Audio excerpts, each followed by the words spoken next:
Welcome back dito sa channel natin. Andito tayo ngayon sa may North EDSA. Balikan natin ang bagong SM North EDSA Busway Station at tingnan natin kung natapos na ba talaga. So ayun guys, mukhang ginagawa pa rin itong bagong EDSA Busway Station.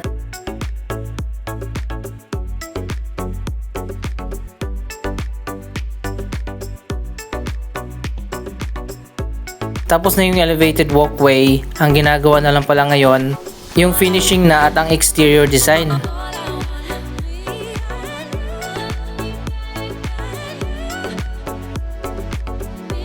Napinturahan na yung loob ng elevated walkway, pati na rin dito sa labas.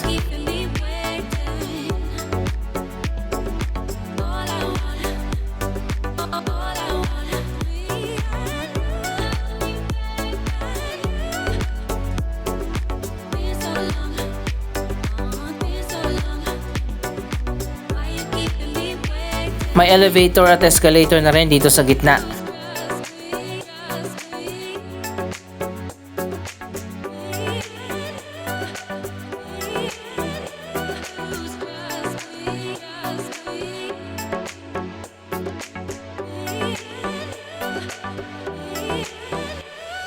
Tapos na rin ang paglalagay ng signage dito sa mismong waiting area kung saan magsasakay at magbababa ng mga pasahero.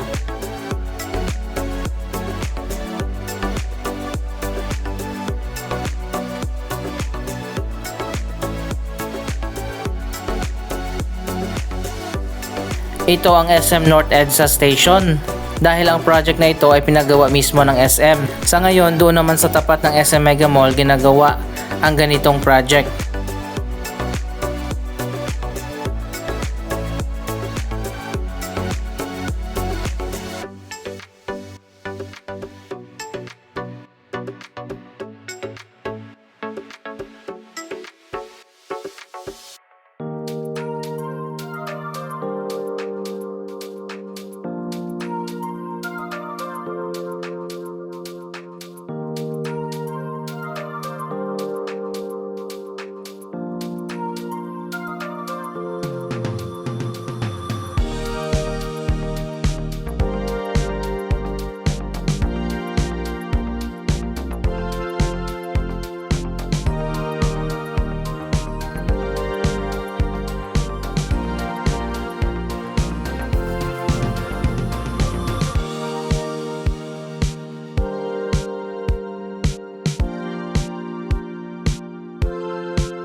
Tapos na yung paglalagay ng mga glass windows. May mga LED lights na rin sa loob ng station.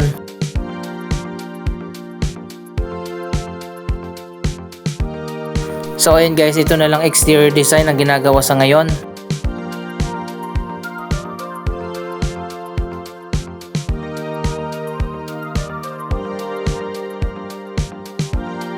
Ang elevator naman dito sa may Emerson Building tapos na. Yung hagdanan din dito tapos na pero sarado pa rin, hindi pa pinapadaanan. Dito pa lang sa taas ng Emerson Building pwedeng dumaan. Ito na yung concern ng ibang mga viewers natin. Ayan, inayos na yung mga kable ng kuryente. Ayan, makikita nyo naman wala na masyadong wire dito. Malapit sa dadaanan ng mga PWD. Siguro may nag-raise ng concern kaya inayos na.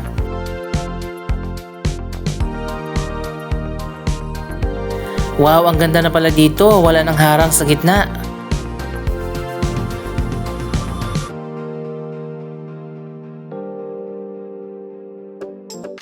Para sa mga nagtatanong kung air conditioned ba itong walkway, sa tingin ko hindi.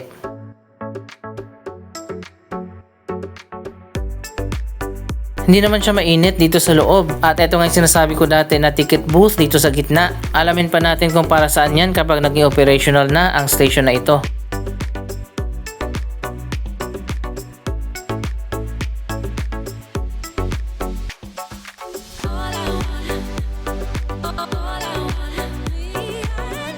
Wow, tingnan nyo guys, ang lawak pala niya kapag wala nang harang sa gitna. Mas pinaganda din yung ilaw dito.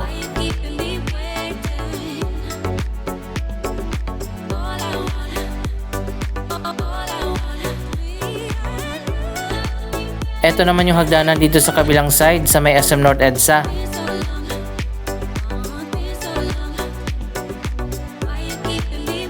Hindi magsisiksikan yung mga commuters dito dahil malawak naman yung walkway. Yung papunta lang dun sa baba ang medyo masikip.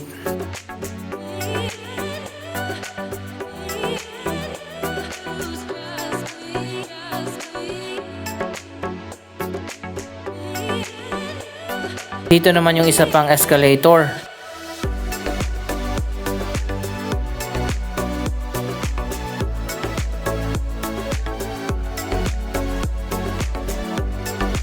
Sagutin natin yung iba pa mga tanong kung pwede bang dumaan dito kahit nasa gabi. Sa tingin ko bukas naman ito 24 hours at pwede kang dumaan dito kahit di ka sumakay ng bus. Maganda rin na nilagyan nila ng glass ceiling para pasok yung liwanag dito sa loob.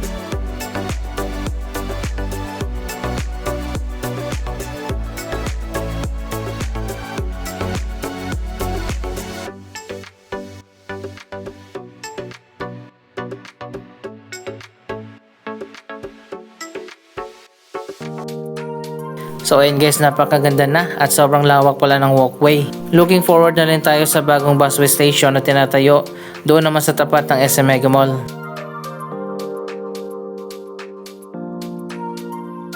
Dito naman tayo sa baba, may ongoing pa rin na ginagawa dito.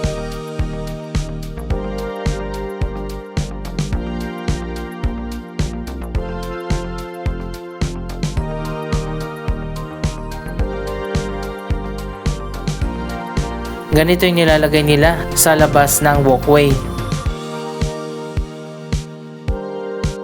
At kapag naikabit na yan at napinturahan na, tapos na talaga ang project na ito.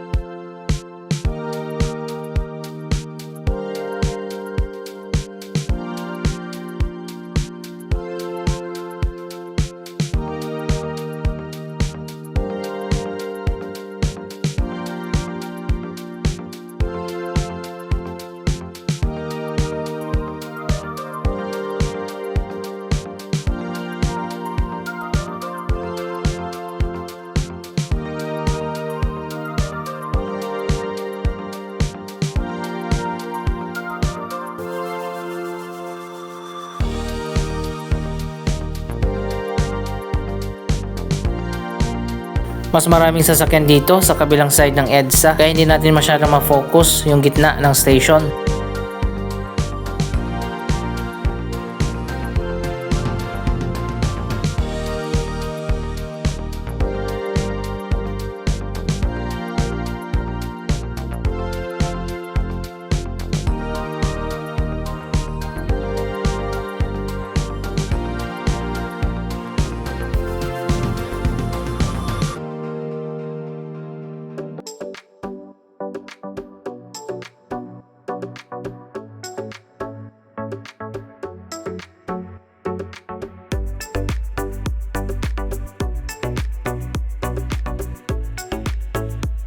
Ayan dito sa kabila malapit nang matapos.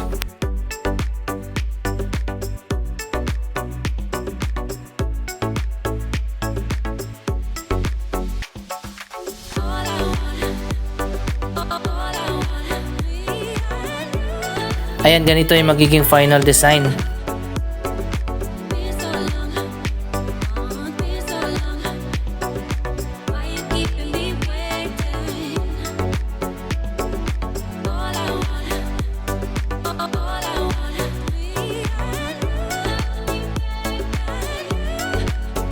Magiging komportable para sa mga commuters, lalo na sa mga senior citizens at PWD, ang mga inilagay dito na escalator at elevator.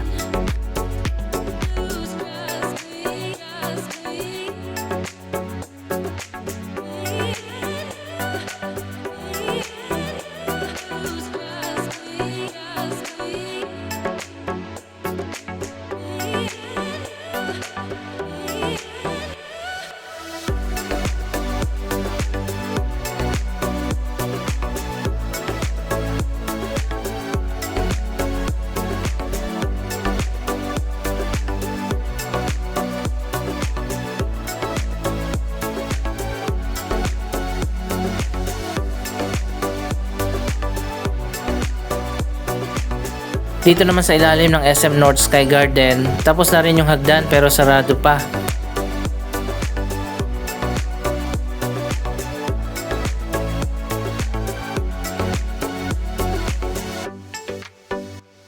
Medyo masikip nga lang yung hagdan. Dapat nilawakan nila yung hagdan kasi mayroong pababa at paakyat. Ito naman yung elevator dito sa may SM North Sky Garden. Ang lawak na talaga at mapapansin nyo naman na medyo pababa. Yung walkway kasi nga dadaan ito sa ilalim ng linya ng MRT3.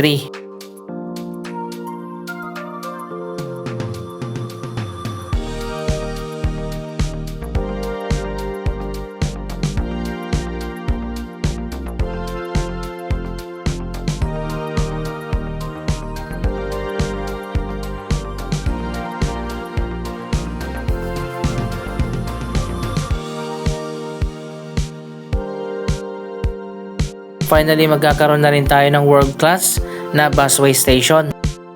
By the way, marami pala tayong update sa mga transportation projects. Abangan nyo yan sa mga susunod na vlog natin.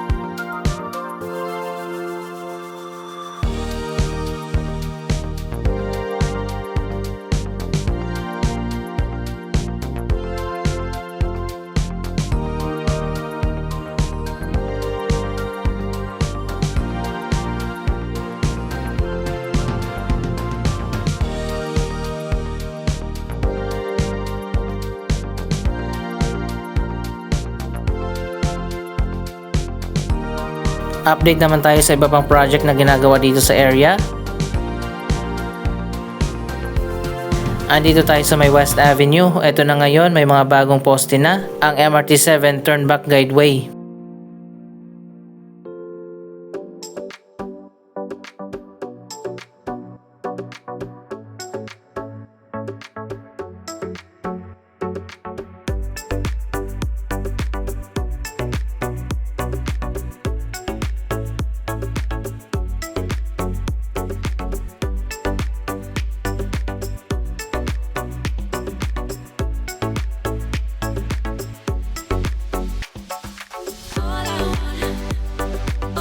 Ang common station naman, no comment na. Ayan, tingnan nyo na lang, yan pa rin ang latest na progress.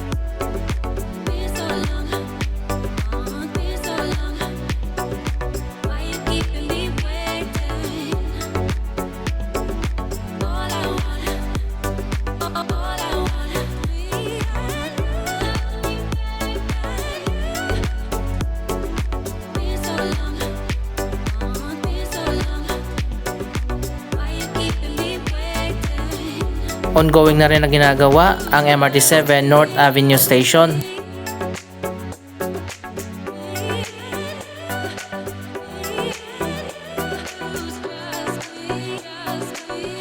Mas mabilis na ngayon yung progress sa paggawa ng bagong station.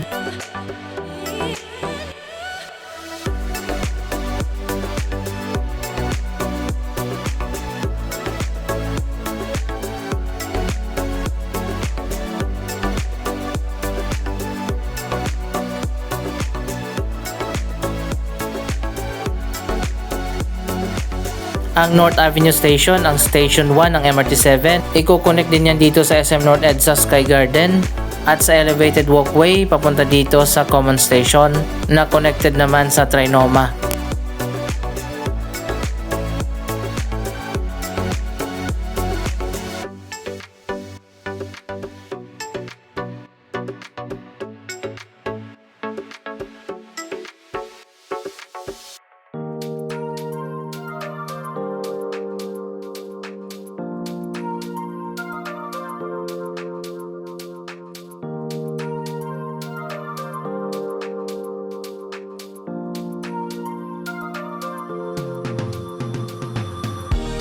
Kailan kaya matatapos ang Common Station? Yan muna ang latest na progress at update sa iba't ibang mga projects na ginagawa dito. Anong masasabi nyo? Mag-comment lamang dyan sa baba ng inyong mga reaksyon. Maraming salamat sa inyong panonood. Huwag kalimutan na mag-subscribe for more updates. Thank you for watching.